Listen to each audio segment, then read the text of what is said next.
Mrs. Wread, back to share another chapter of Charlotte's Web by E.B. White. Today we're going to be reading chapter 9. And if you recall from chapter 8, there was a little bit of a talk at home with Fern and her parents. Chapter 9 is called Wilbur's Boast. So, as usual, sit back and relax and find your comfy place and get ready to be a listener. The word boast kind of means to brag. So this is about Wilbur's boast. A spider's web is stronger than it looks, although it's made of thin, delicate strands. The web is not easily broken. However, a web gets torn every day by the insects that kick around in it, and a spider must rebuild it when it gets full of holes. Charlotte liked to do her weaving in the late afternoon, and Fern liked to sit nearby and watch. One afternoon, she heard the most interesting conversation and witnessed a very strange event. "You have awfully hairy legs," said Charlotte, said Wilbur, as the spider was busily working at her task. "My legs are hairy for a good reason," replied Charlotte. "And furthermore, each leg of mine has 7 sections: the coxa, the trochanter, the femur, the patella, the tibia, the metatarsus, and the tarsus." Wilbur sat bolt upright. "You're kidding," he said. "No, I'm not." Said, "Say those names again. I didn't catch them the first time," said Wilbur. "Coxa, trochanter, femur, patella, tibia, metatarsus, and tarsus." "Goodness," said Wilbur, looking down at his own chubby little legs. "I don't think my legs have 7 sections." "Well," said Charlotte, "you and I lead different lives. You don't have to spin a web that takes really a lot of leg work." "I could spin a web if I tried," said Wilbur. "Let's see you do it," said Charlotte. Fern chuckled softly, and her eyes grew wide with love for her pig. "Okay," said Wilbur. "You coach me, and I'll spin one. It must be a lot of fun to spin a web. How do I start?" "Take a deep breath," said Charlotte, smiling.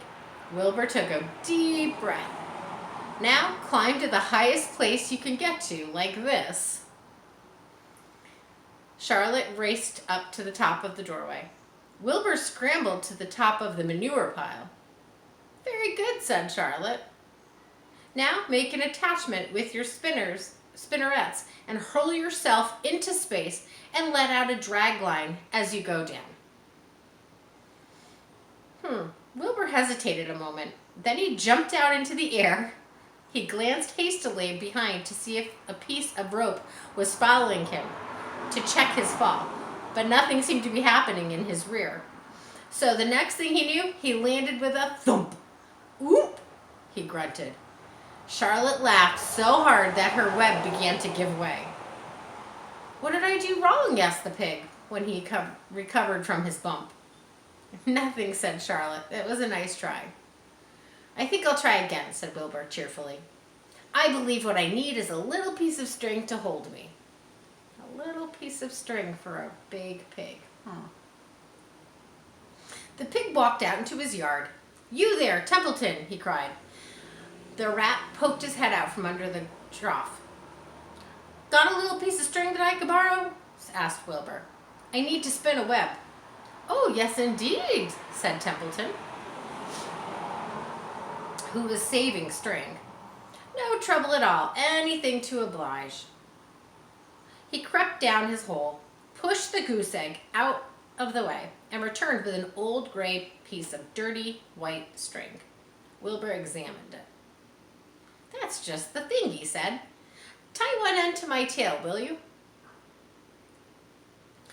Wilbur crouched low with his thin curly tail toward the rat. Templeton seized the string, passed it around the end of the tail, and tied 2 half-inch hitches. Charlotte watched in delight, and like Fern, she was truly fond of Wilbur, whose smelly pen of stale food attracted the flies that she needed. And she was proud to see that he was not a quitter, and he was willing to try again and keep spinning.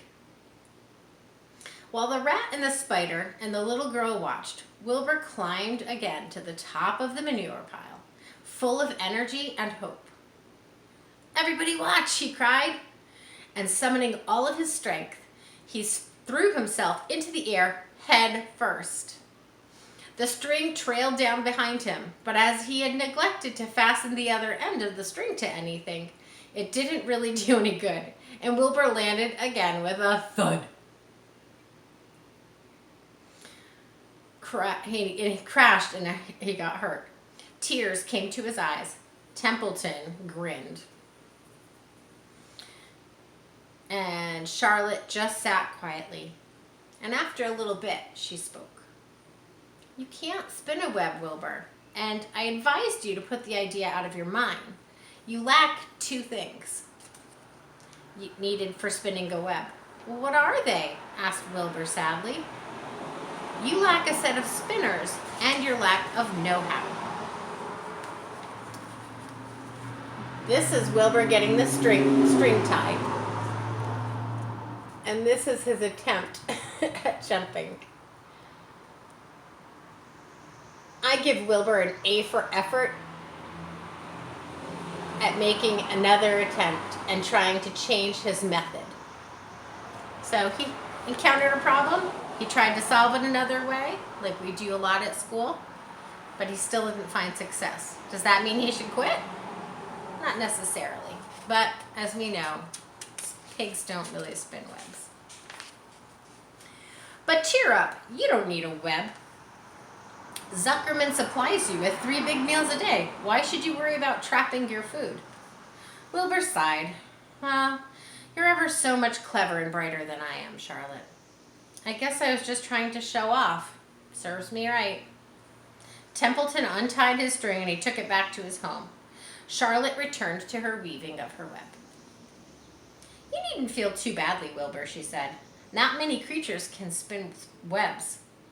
Even men aren't as good as spiders, although they think they're pretty good, and they'll try anything. Did you ever hear of the Queensboro Bridge?" Wilbur shook his head. "Is it a web?" "Well, sort of," replied Charlotte. "But you know how long it took men to build that bridge? 8 whole years. My goodness, I would have starved to death waiting that long. I can make a web in a single evening." "What do people catch on the Queensboro Bridge? Bugs?" asked Wilbur. "No," said Charlotte. "They don't catch anything. They just keep trotting back and forth across it, thinking that there's something better on the other side. If they hang head down at the top of the thing and wait quietly, maybe something good would come along. But no, with men, it's rush, rush, rush, rush, rush every minute.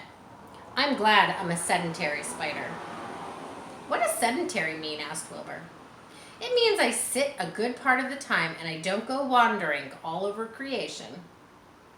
I know a good thing when I see it, and my web is a good thing. I stay put and wait for what comes. Give me a chance to think."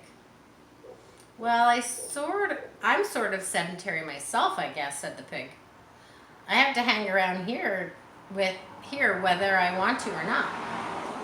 You know where I'd really like to be this evening?" "Where?" asked Charlotte.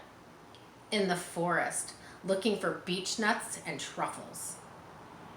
And delectable roots. Pushing leaves aside with my wonderful strong nose and searching and sniffing along the ground, smelling, smelling, smelling." "You smell just the way you are," remarked a lamb who had just walked in. "I can smell you from here. You're the smelliest creature in the place." Wilbur hung his head. That's not what he was talking about, right? He was talking about smelling with his nose, and she's talking about how he smells. Wilbur hung his head down, and his eyes grew wet with tears. It sounds like the goose hurt his feelings, whether she meant to or not.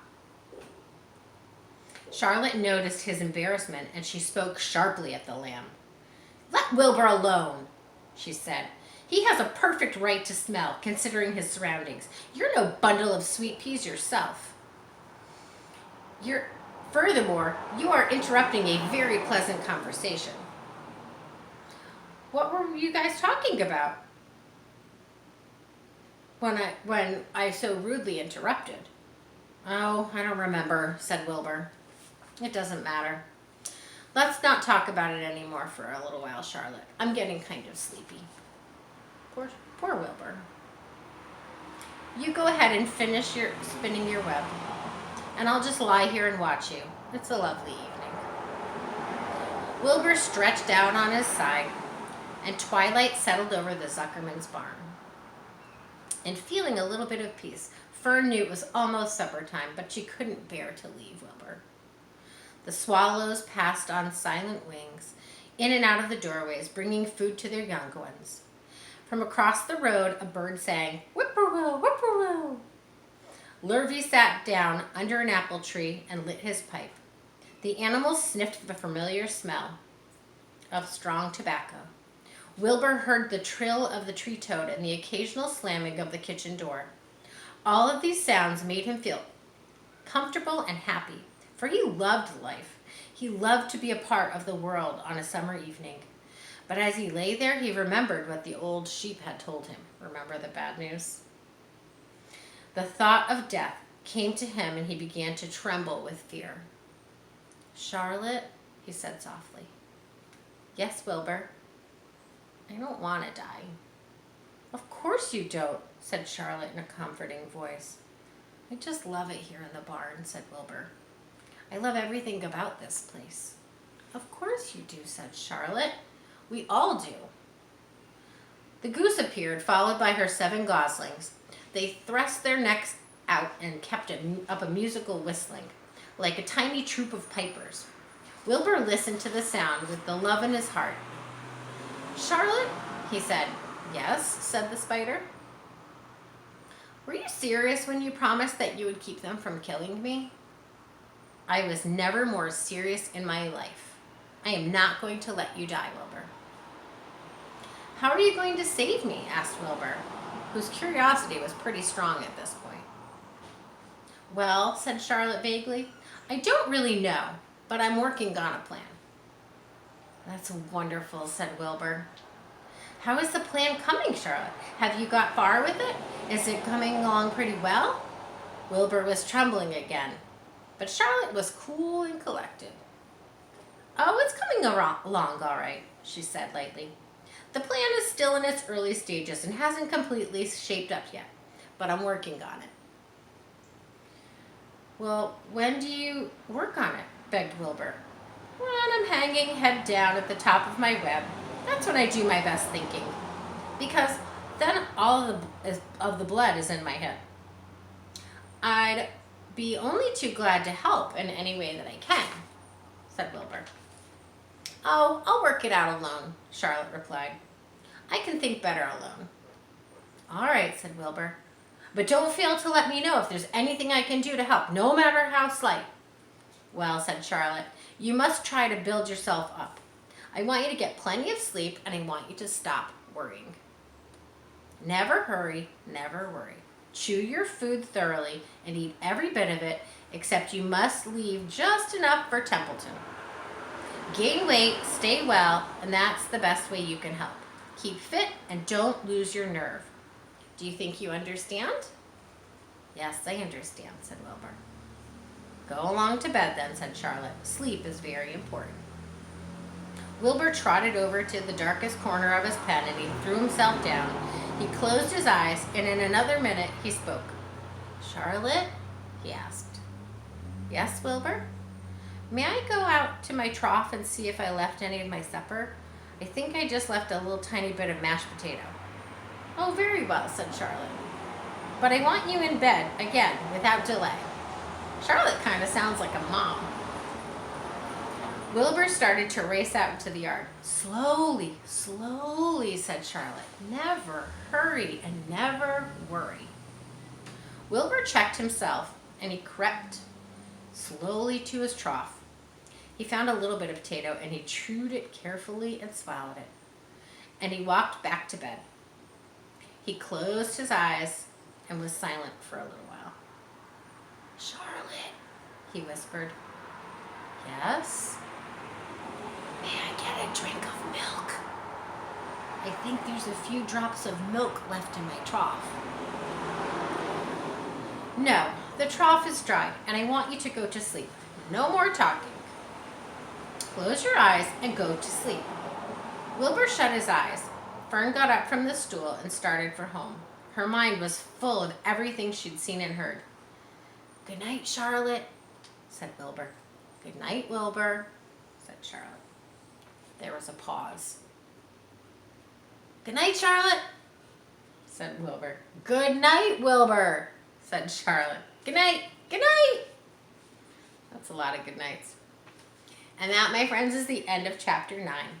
Thanks for tuning in for another chapter and being a great listener, and I'll see you next time.